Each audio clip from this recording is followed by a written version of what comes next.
in respect of this. How they consider this, whether these, the population is ready to eliminate territorial claims to its neighbors or not.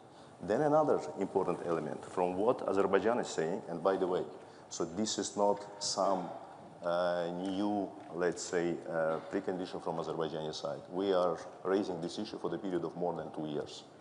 In May 2023, during one of our meetings in United States, we submitted official document to this extent to our Armenian counterparts, but verbally we discussed this even before, just, for you. We did, two stuff in parallel, peace agreement talks and raising this issue. Another important element, so what we are saying, this is not something extraordinary in the modern history of other countries. Even if we look to the European continent, there are a number of cases when, because of these or similar problems, having some problems with the neighboring countries, the countries actually went to the referendum and made the changes in their constitution. So there is nothing extraordinary or, let's say, maximalistic from Azerbaijani, position. And then back to the last argument from Minister Mirzoyan's statement about, let's say, similar concerns of the Armenian side about Azerbaijani constitutions. First of all, it does not represent the reality. Azerbaijani constitution does not contain any geographical name or territory of the modern Republic of Armenia. And I think our Armenian counterparts, they are very well aware, because otherwise they would definitely raise this issue, because the legal system of Armenia, legal system of Azerbaijan, legal system of Turkey and all these countries, this is more or less the same. You cannot enter into international agreements if they are contradictory to the constitution of the country.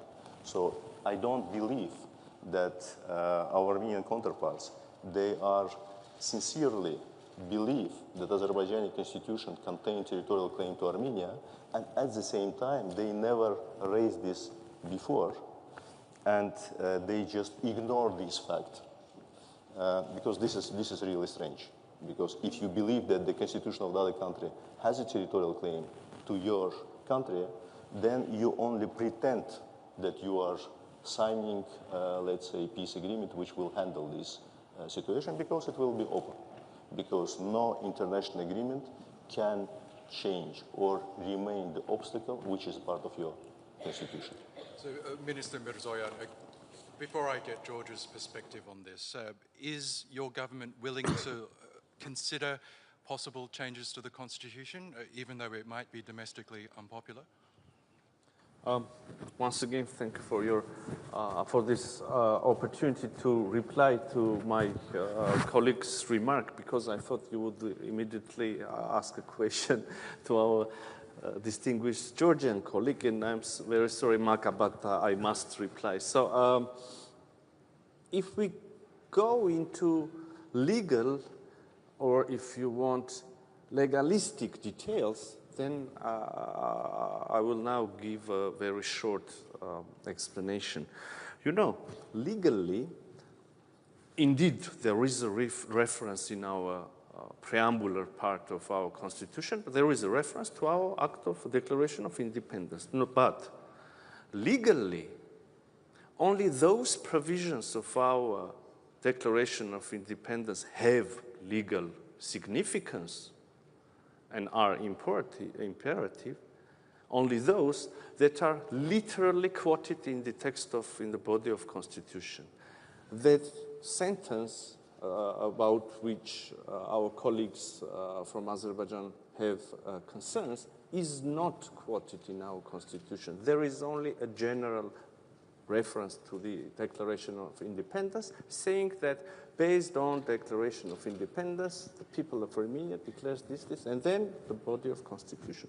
So, again, legally, in the world, there is only one body that has the right to interpret, to comment our Constitution, and it is the Constitutional Court of the Republic of Armenia.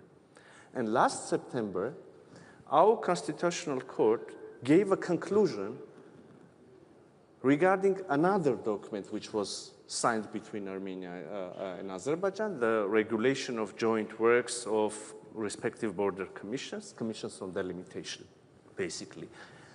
And in this regulation, it is mentioned that the delimitation is taking place on the basis of Almaty Declaration, which says the same, more or less the same sentence, that our borders are the same borders that existed between us as Soviet Socialist republics at the time of dissolution of Soviet Union. So once, last September, our Constitutional Court said, and it is a public document, that this principle, the principle of borders, which also means that we do not have territorial claims beyond that borders. This principle is fully complying to our Constitution, and that's it. So now, if we sign this treaty, this again, within the process of ratification, this agreement will go to the Constitutional Court. If our Constitutional Court once again says that this document complies with our Constitution, another proof that the issue is covered, addressed, there is no obstacle. If, theoretically, our Constitutional Court will say something else, that would be another situation. We will come back to you and we will discuss other possibilities. That's it. But again, you know, it's a matter of political will, it's a matter of orientation, it's a matter of focusing the subject on which we are focusing. Are we building peace? Are we going to use the opportunities, or are we going to close the process having the concerns? If we do have will to use the opportunities, we will find a way. By the way, and again, yeah, that's it. I'm sorry, Maka, I was a little bit longer This would be a great time to get Georgia's perspective now, because it does sound like we are at a bit of an impasse, even though a peace deal was agreed last month. Maka Botchorishvili, Georgia has expressed interest in playing a mediating role in the region. How can Georgia facilitate dialogue and cooperation among South Caucasus countries? And what specific initiatives or projects is Georgia promoting to enhance regional integration? Thank you very much. First of all, it is my privilege to be here and to participate to Antalya Diplomacy Forum. And that's a great honor to be here together with my dear colleagues from Azerbaijan and Armenia. Well, for Georgia, peaceful and secure South Caucasus is an important priority. We do acknowledge that our region has huge potential, and in order to fully exploit that potential, we do need sustainable peace and long-lasting peace in our region. So that's why we welcome, first of all, the agreement on peace deal between Azerbaijan and Armenia. This is, I do believe, that big achievement. And we also need to highlight that traditionally exceptional good relationship that Georgia enjoys to have with both neighbors, Armenia and Azerbaijan. With Azerbaijan, for decades, we have a strategic partnership based on that friendship and very good cooperation. And this is a very strong asset that we have in region. With Armenia, again, we enjoyed traditionally very good relationship, which was upgraded recently to strategic partnership. And this is also a very big asset that Georgia has in this situation. And we have sincere interest to promote peace and stability in our region. And that's why we are always saying, and I will repeat it here, that Georgia is the place where both Armenia and Azerbaijan can rely on and can feel that we will provide all possible means to facilitate dialogue in our region, to facilitate cooperation in our region. As I mentioned from the beginning, South Caucasus has huge potential regionally to promote different partnerships and to contribute to wider peace, security, stability, economic cooperations.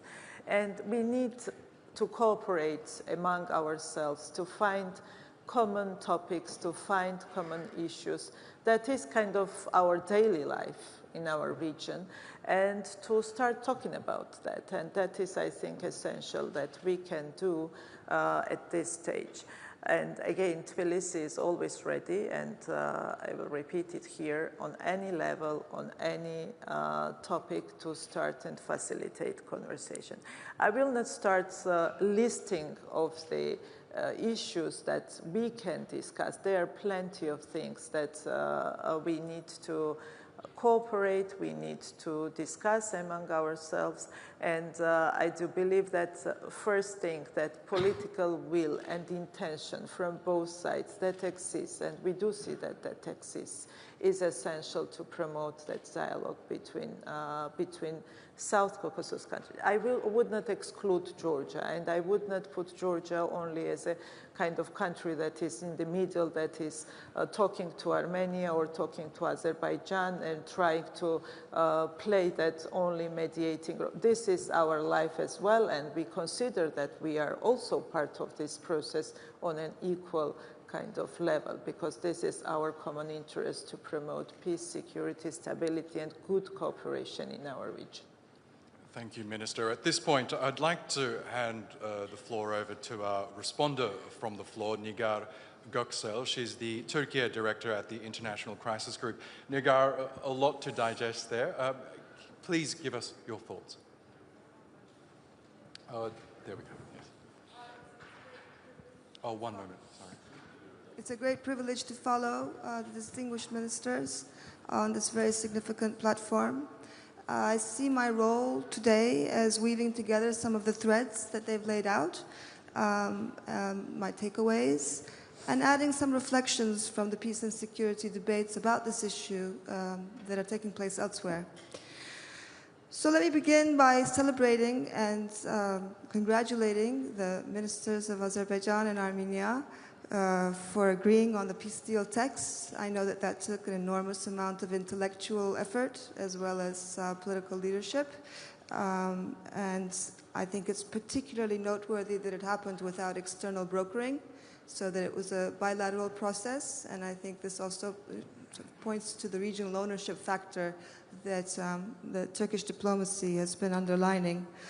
I'd also like to take note of Azerbaijan's long-time investment into proactively pursuing the connectivity projects in the region, starting from Baku-Ceyhan and now evolving into the Middle Corridor. Frankly, I think Baku gets little acknowledgement from the actors that are benefiting from its focus on this for a long time. I think the prevailing rationale today is that folding Armenia into this web of infrastructure and opportunity can create some immunity, not only for Armenia, but for all of us, in terms of guarding against the potential spoilers of regional stability.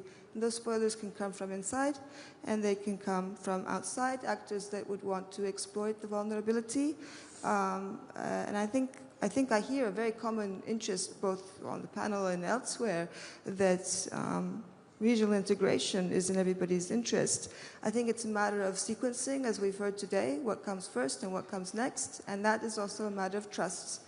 But before I go a little bit deeper into that, I'd like to say a few words about the geostrategic context, because that hasn't been mentioned much, and I think it is actually one of the dimensions that adds the time sensitivity to this process being concluded. We don't know how the US-Russia alignment is going to evolve. We don't know how the Israel-Iran showdown is going to play out. We see Europe is trying to adapt to a new geopolitical landscape and is exploring ways to converge with Turkey, but we don't know how that's going to play out either. So I think there's a sense that the Caucasus region is going to feel the winds of these unpredictable changes, and we should be prepared for that by already having consolidated amongst ourselves as the Caucasus and its neighbors. Now to pass on to the more sensitive topics that have been discussed. I'm aware that Baku doesn't trust that enough Armenians have given up on reclaiming Karabakh unless they change the reference to this in their constitution or declaration of independence that's in the constitution. And I also see that many Armenians don't trust that such a change will be reciprocated with concrete gains. I think that Armenia is feeling vulnerable economically and security-wise, and the more it seeks support from the West because of this, the more it deepens Baku's distrust. So there's a sense of a vicious cycle that we're facing.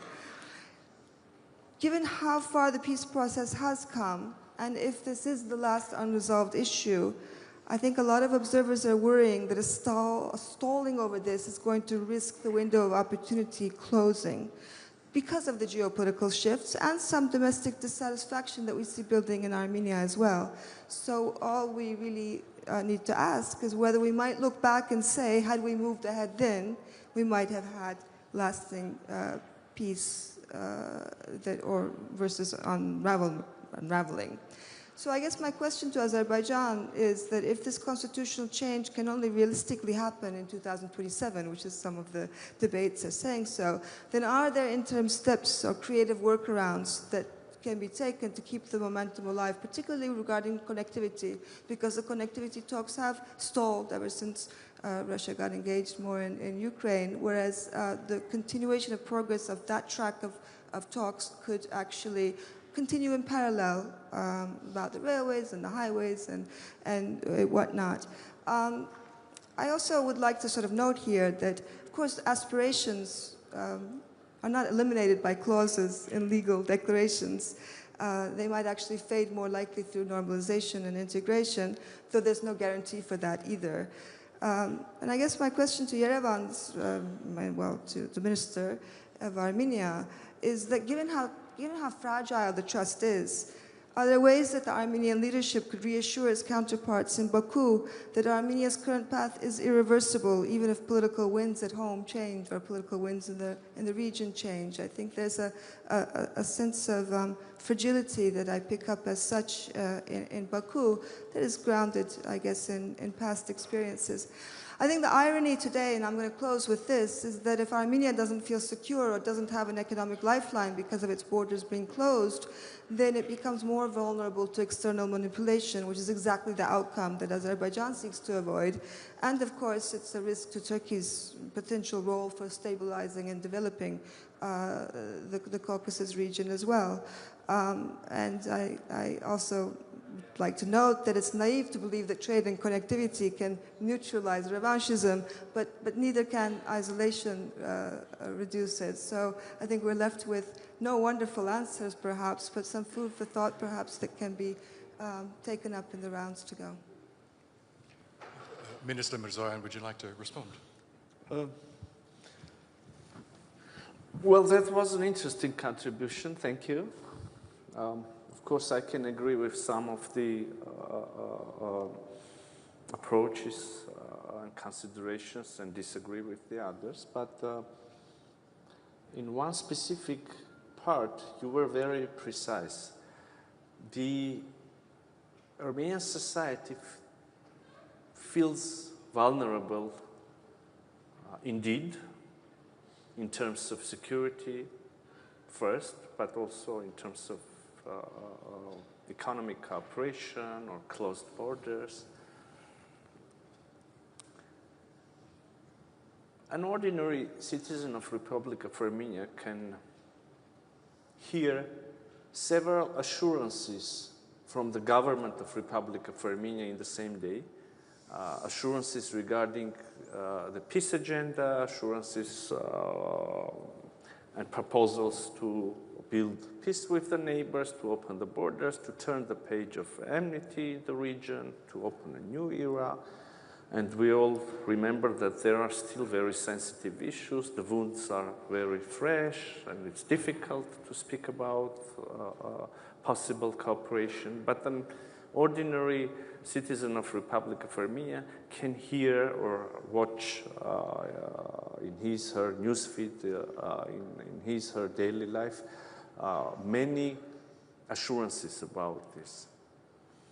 At the same time, an ordinary citizen of Republic of Armenia, in the very same day, can hear several threats, including threats to, again, to use the force, including threats not to acknowledge the territorial integrity, including threats which contain some claims on internationally recognized territorial integrity of Republic of Armenia from the Azerbaijani side.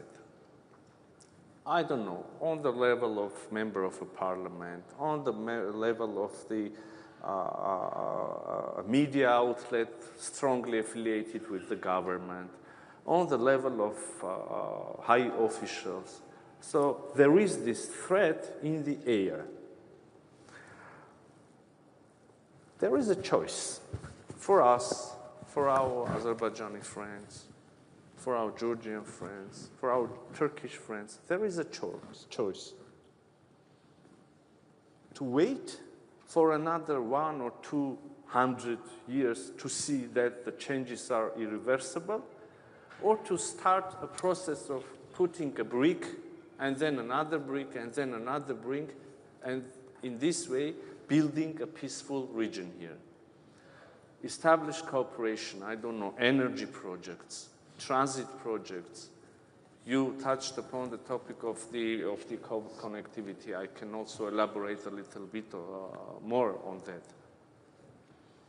Internet cables, I don't know, tourism. There are so many ways of cooperation. And I believe Georgia can lead the region here.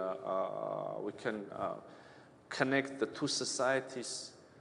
Not only, I mean, the two societies of Armenia and Azerbaijan, but Georgia, but Turkey. We live in the 21st century. Again, it's a matter, and my hope is that I'm expressing this idea precisely. It's a matter of choice. You can wait for another 200 years, or you can start putting bricks and building a solid wall. We choose cooperation. But we cannot cooperate with ourselves. There should be another neighbor on the other side willing to cooperate with us as well. For instance, not to sound too, I don't know, idealistic and avoiding concrete details. I will bring an example. We just made a proposal to Azerbaijan regarding connectivity, according to which they gain access to our railway infrastructure. We gain access to their regional railway infrastructure. We understand that there is 45 kilometers in the south of Armenia, which is possibly, obviously, the shortest way to connect two parts of Azerbaijan. And we suggested to use, I don't know, modern technologies there, electronic scanners, which will allow us to avoid physical check of the goods, of the cargo, to use electronic declarations which can be sent, information which could be exchanged between respective agencies, again, allowing us to have this transit at its maximum possible speed, etc., etc. We made a very concrete proposal. No positive answer. Probably they have their grounded concerns, I don't know, but it's a matter of choice. Thank you. Okay. I'll ask Minister Bayramov to respond to that. Any response to what this minister has said? Absolutely. First of all, thank you for your analysis. And then you raised the topic and the issue of connectivity, what can be done at this stage.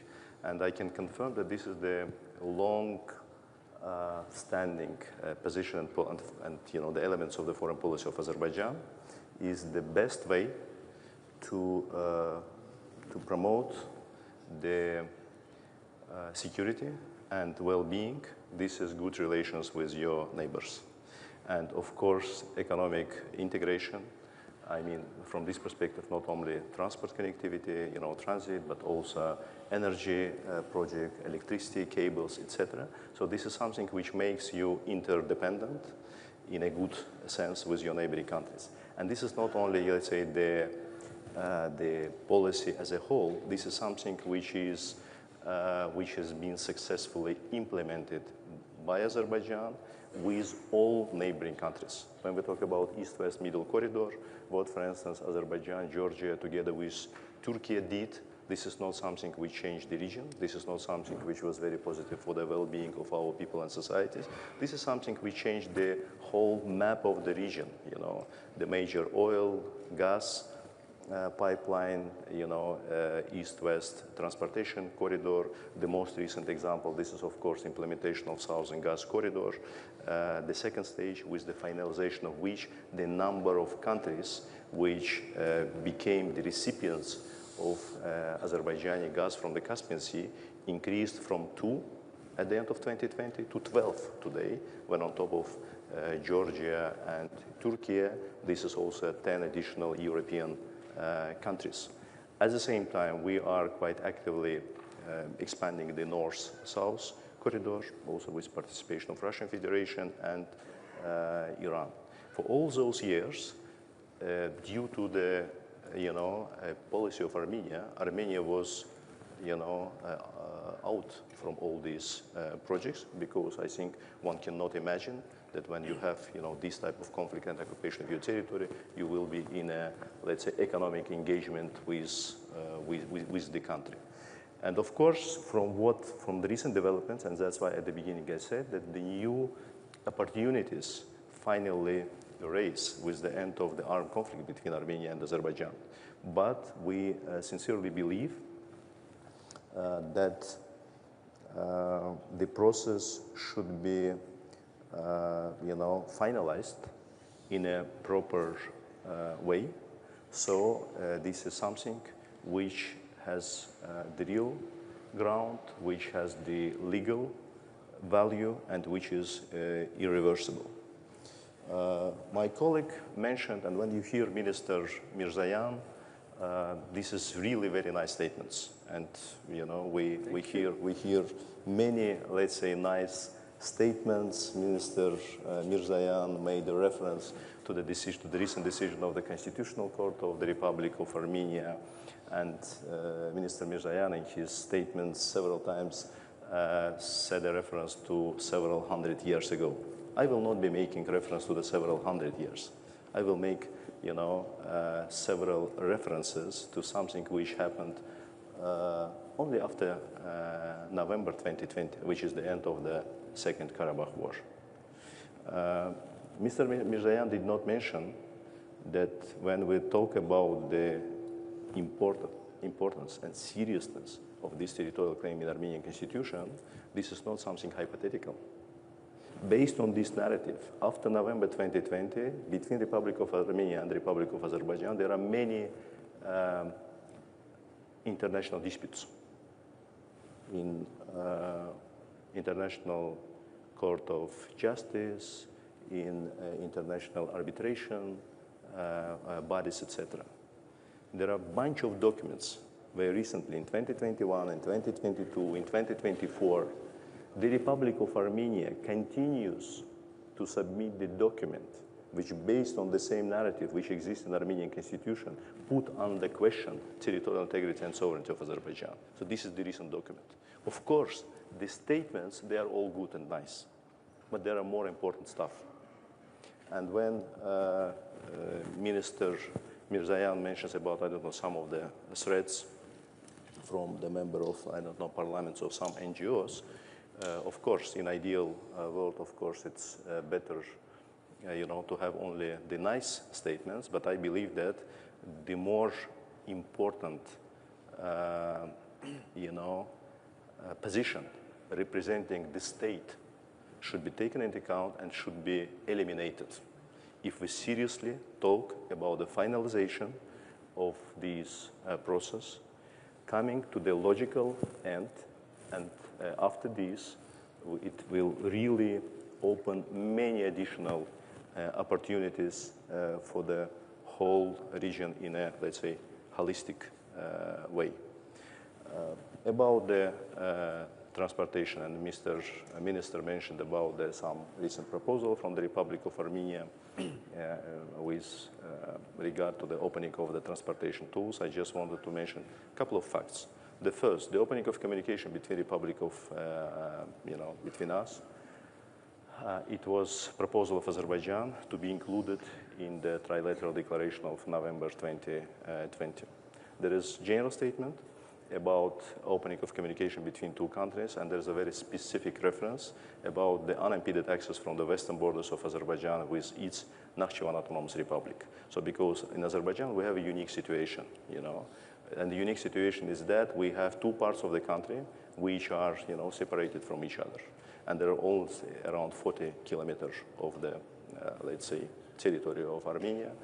You know, this railroad existed back in Soviet time. This railroad, by the way, back in Soviet time, was the part of the Azerbaijan Republic railroad system because it was, you know, the very short part which was, you know, managed by the Azerbaijani railroad system. During the negotiations in January 2021, until, you know, the active phase was until 2023, then there was, you know, some gap in the negotiations. We did many, let's say, proposals in order to resolve this situation. We agreed to separate highway part from the railroad in order to, let's say, to put on the second stage the more, let's say, complicated part for the Republic of Armenia. But notwithstanding, every time we saw some of the proposals which, from our perspective, and based on the previous agreement which we have in 2020, put under question, let's say, the reliability and stability of the system. We do not want to be in the situation when we agree about something, and in 1-2 year period of time, due to some, I don't know, changes in Armenian legislation, due to some, I don't know, changes in Armenian power, we will face the same situation which we faced, you know, 30 years ago when the conflict started, and, you know, Nakhchivan Autonomous Republic become a hostage of this situation. That's why, so when we talk about from Azerbaijan to Azerbaijan, for us this is absolutely crucial, that this is unimpeded access, with all the necessary guarantees that this situation is irreversible and it does not depend on the, you know, political or, I don't know, legal changes in Armenia. Thank you, Minister, and thank you, Nigar Göksel, for that. We are running out of time, but I would like to get one last perspective from Minister Botchorishvili.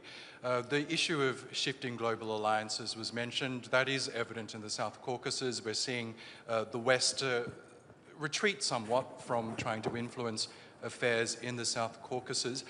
We know the 3+3 dialogue being spearheaded by Russia and Turkey has been looking to fill that void. This is the dialogue involving the countries on the stage here, as well as the biggest neighbors of Iran, Turkey and Russia. Under the previous administration in Georgia, they had refused to become involved in the 3+3. Might you reconsider that stance and joining? I would refer to that format 3+2 because Georgia is not part of that format, but it is that's always referred as 3+3. Georgia is not part of this format, and we cooperate with all the neighbors except of Russia, and it has reason because Georgia's 2 regions remain occupied by Russian Federation, and we still have unaccepted military presence on these 2 regions, in these 2 regions from Russian Federation. So this is the reason where we cannot and we are not considering to be part of this format. We have only one format with Russian Federation. This is Geneva International Discussions, where Georgia and Russia are talking to each other over the conflict, and there are United States, United Nations, OSCE, European Union represented in that format, and this is a very valuable format for us that allows us to discuss conflict-related issues. Otherwise, when we talk about region and regional cooperation, we have excellent cooperation with our other neighbors, with Armenia, with Azerbaijan, with Turkey, and we have excellent examples of that good cooperation. With Turkey, with Azerbaijan, we have implemented a number of important projects throughout decades that are very important for a small region, but they are also very important for a wider region. And when we're talking about kind of diversity also in the region, we have plenty of opportunities in that diversity.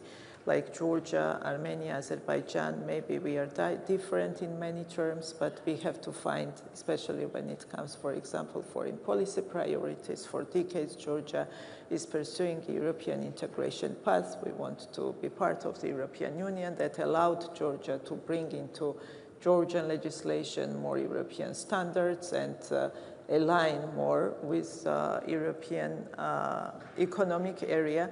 That is also an asset that could be beneficial for whole region, and we are ready for cooperation with our neighbors in that terms as well, and to contribute to more regional cooperation and regional projects.